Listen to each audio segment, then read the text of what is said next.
When it comes to gaming, there's certainly a revolving door in terms of what games are popular, what genres exist, and what people just seem to enjoy playing. Which means some games remain relevant for a long time, and some will die off rather quickly. Sometimes this is due to half-baked ideas being rushed out quickly, and sometimes the market is just oversaturated and another title cannot sustain itself. But for the most part, like Kevin Costner said in the 1989 movie Field of Dreams, if you build it, they will come. Editor's note, I'm aware he didn't actually say it like this and that it's a commonly misquoted line. However, it fits my narrative, so I'm keeping it in. And this part too, where I have it written in parentheses despite the fact that I'm still going to actually read it in the script. Regardless, that begs the question, what makes a good game? Something that can actually sustain itself for a long time. And don't worry, the title of this video will make sense soon enough.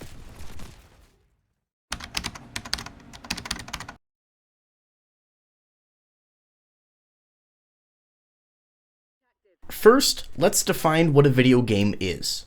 According to Merriam-Webster, a video game is an electronic game in which players control images on a video screen. End quote.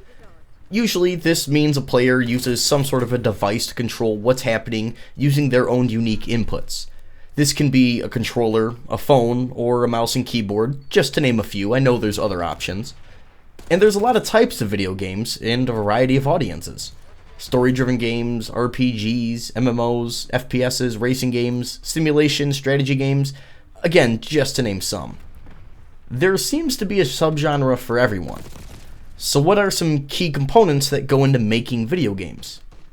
Well, according to the first thing I googled, the key components of video game design consist of game world, story, characters, music, quality assurance, visual design and art style, sound design, user interface, and user experience. And while that may be true for a lot of modern games, that doesn't paint the whole picture, because not all games utilize all of these elements, and some games have additional factors that go into it, such as content and monetization. Take, for example, Pong, released back in 1972. I know, this goes back quite a while, but Pong uses very few of these elements. It's a very simplistic game where one or two players control a small brick at their end of the screen and attempt to score points by getting the small square into the opponent's goal. Think of it as hockey, soccer, or football if you're not American, with just goalies who also shoot. Very simple premise. Very little in terms of sound design or music, no story, characters, or world really. Even visually, it's very basic.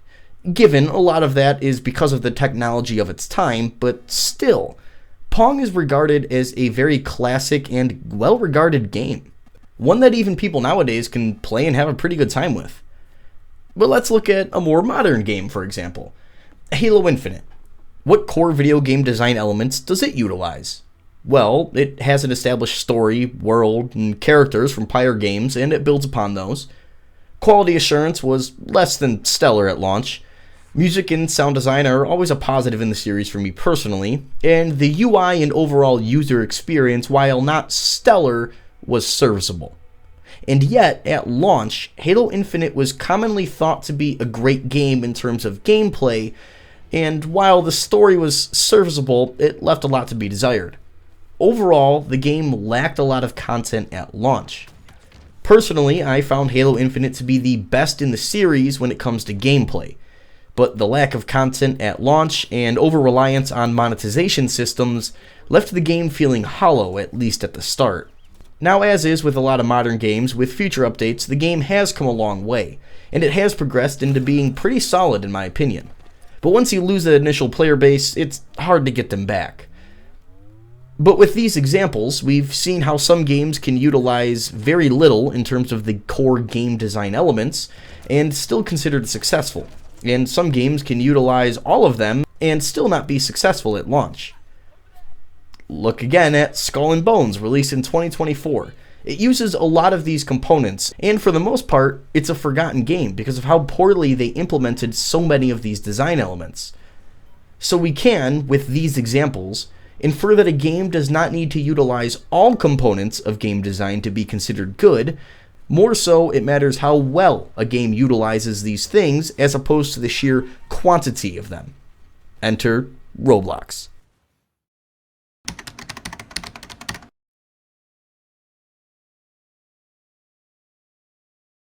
So what is Roblox?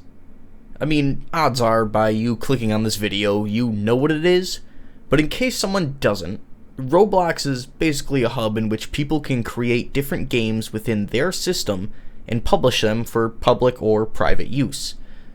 Predominantly, it's seen as a kid's game, which makes sense given how the game looks.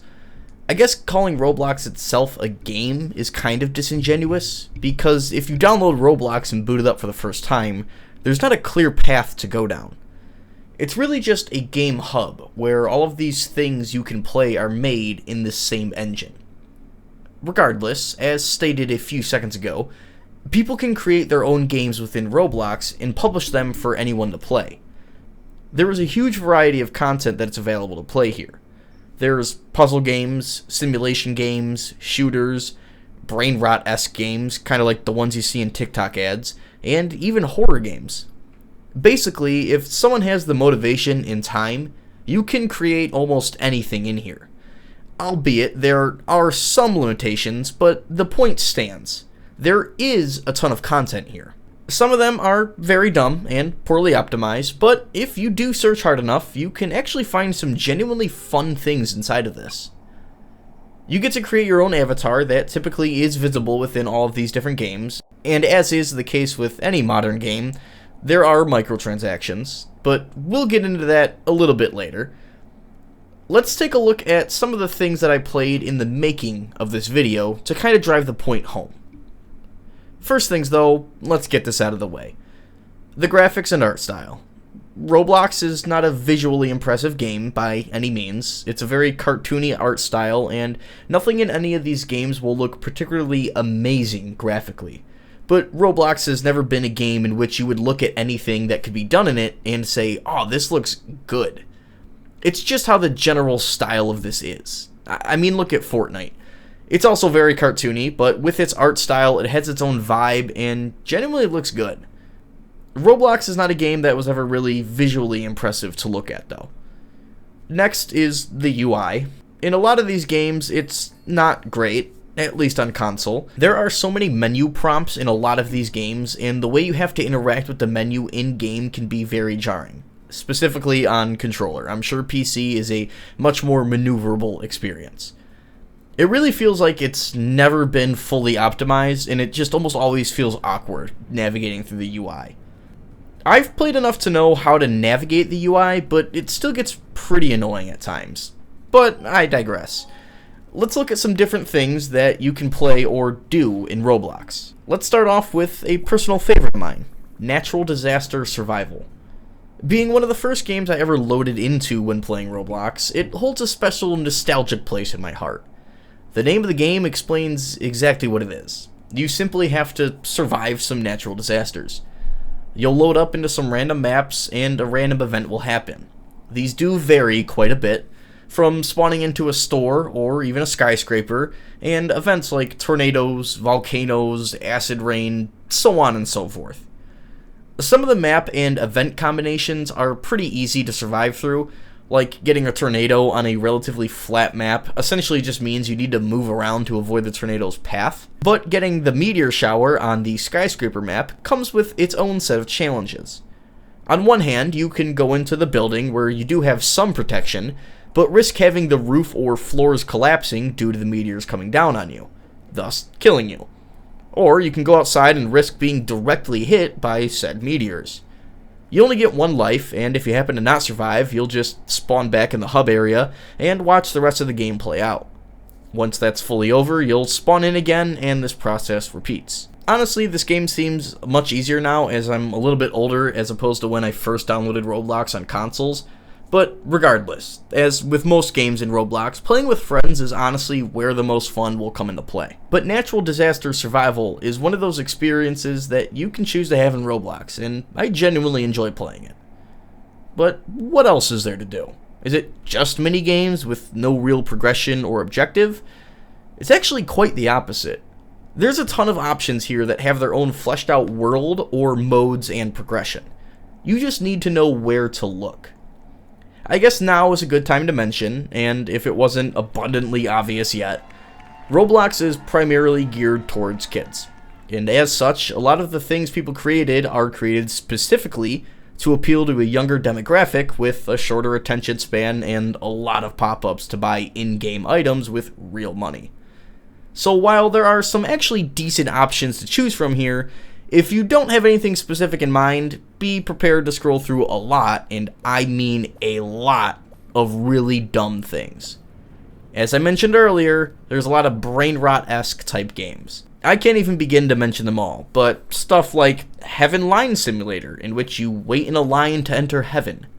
Shrek Dance Party, which, in all fairness, I played years ago, and it was so dumb that me and my buddies and I spent like 15 to 30 minutes in there. It's literally just a dance floor in which a dance version of All-Star plays. And come to think of it, I couldn't find that for this video, but I know for a fact it existed, even if it doesn't now.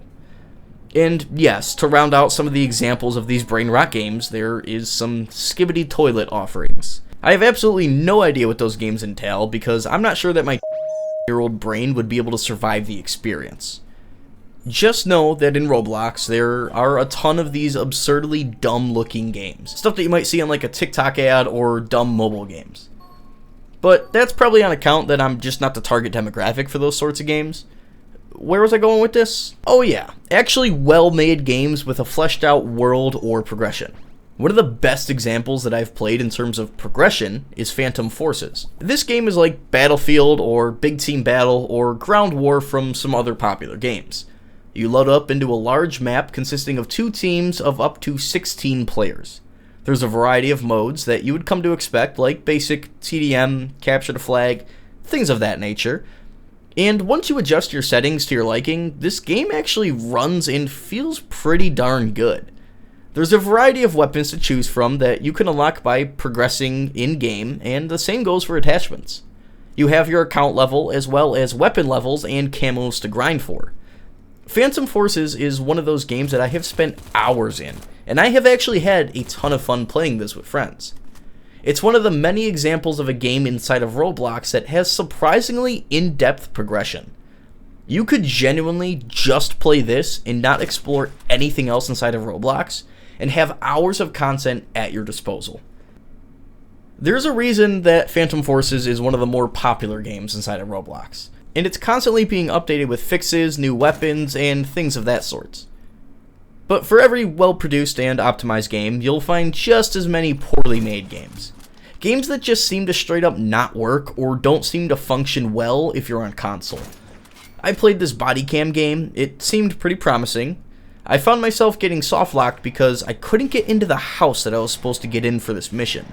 There was a prompt to pick a lock, but no matter what I did, I couldn't actually do it, nor could I mantle a broken window to get inside.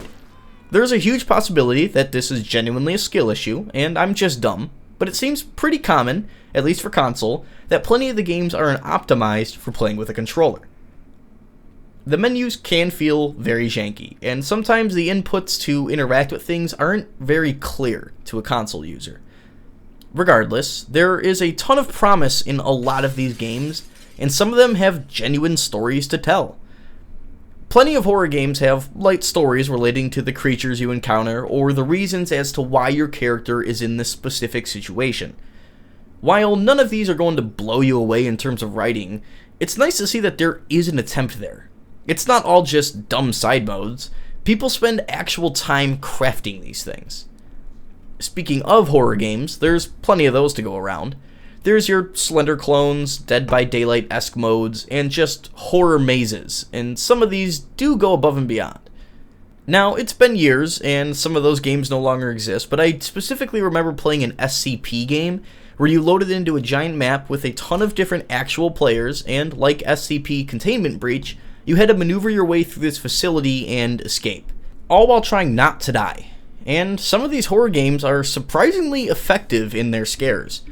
Now, for the most part, it is jump scares, but some of these chase sequences or atmosphere is genuinely good. It does help that in horror games, typically, the visibility is pretty low, which hides a lot of the low quality assets. But if indie games are anything to go by, graphics aren't the end-all be-all for any sort of gaming experience. Even 2D side-scroller horror games can be quite effective. More examples of decently made games are the Tycoon or AFK type games. I have to admit that this one in particular, Assault Rifle Tycoon, is a guilty pleasure of mine. It's basically an AFK game, like all of them, consists of you trying to continuously upgrade your character, or in this case, your base. You start off with very little money, and as you progress, you purchase upgrades and continue to make more and more money for upgrades. In this game in particular, the end goal, for all intents and purposes, is to get to heaven and hell. These are the final upgrades that you can purchase after upgrading all of the levels of your base. As you progress, you gain access to more weapons or cosmetics for your character. There are other bases, so if you do so choose, you can go and fight some other players that are playing with you. Now, there is no way to steal their money or stunt their progress, aside from slowing them down a little bit just by killing them, but still. There's more to this game than just upgrading everything. But even when playing alone, these types of games can be pretty chill to just casually work your way up while listening to music or a podcast. There's actually some licensed things in Roblox too, like an official NFL game. This consists of all 32 NFL teams with their actual names and logos, and while I was not very good at it, it was very cool to see all of the things that could be created inside of Roblox. And the examples I gave are only the tip of the iceberg. I'm sure there's a ton more extremely well-made experiences inside of Roblox that I've never even heard of. It really seems like the possibilities are endless. But let's boil it all down and discuss why Roblox is genuinely a good game.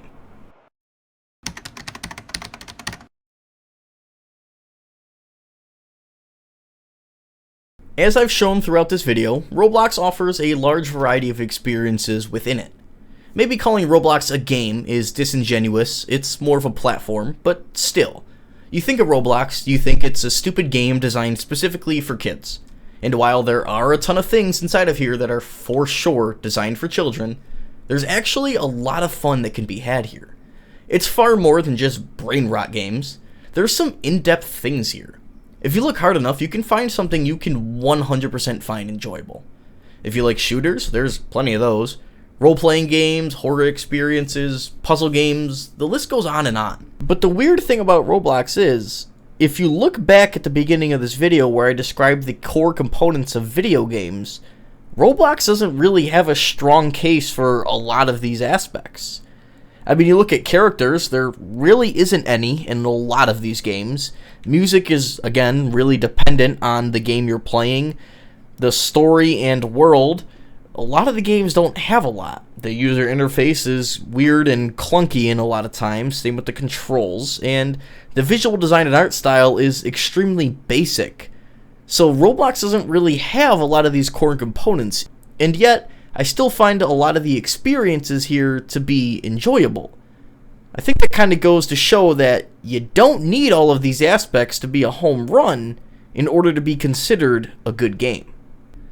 I think Roblox has a weird reputation, because it's not a game I would say someone in their 40s should be playing, just out of principle, but to say Roblox is fully a kid's game with no redeemable qualities is just wrong. Now, I myself don't play Roblox much at all anymore, and playing it for this video was the first time in years that I've actually loaded it up. But playing it reminded me why I've kept it installed. Playing games with friends and the sheer amount of dumb fun that you can have inside is why I've kept it installed. Given it's free, so I'm only losing drive space by not playing it, but the point stands. I think if you look at Roblox and think this is solely a kid's game with no redeemable qualities, then you're wrong. Sure, some of the things here are extremely dumb, or don't even work properly, but there's just as many well-crafted games inside of this. So many hours of enjoyment that you can find within this kid's game. Let me be clear though, if for some reason a parent is watching this, I'm not saying you need to let your kids play this game at all times, or that you need to shell out real-world money for Robux, but do keep in mind that this game is not solely as dumb as it looks. But I also understand that a kid's brain is different than mine, so what I find enjoyment in is completely different than what a kid does. So what I play on Roblox is going to be probably entirely different than somebody 20 years younger than me is going to play. But if you've completely written off Roblox and thought it was a horrible thing that had no redeemable qualities, I hope this video showcased just a little bit of the hard work that can go into making a Roblox game and some of the fun that can be had within it. And I hope you see my point of view, and while I don't really play it anymore, I genuinely think Roblox is a good game.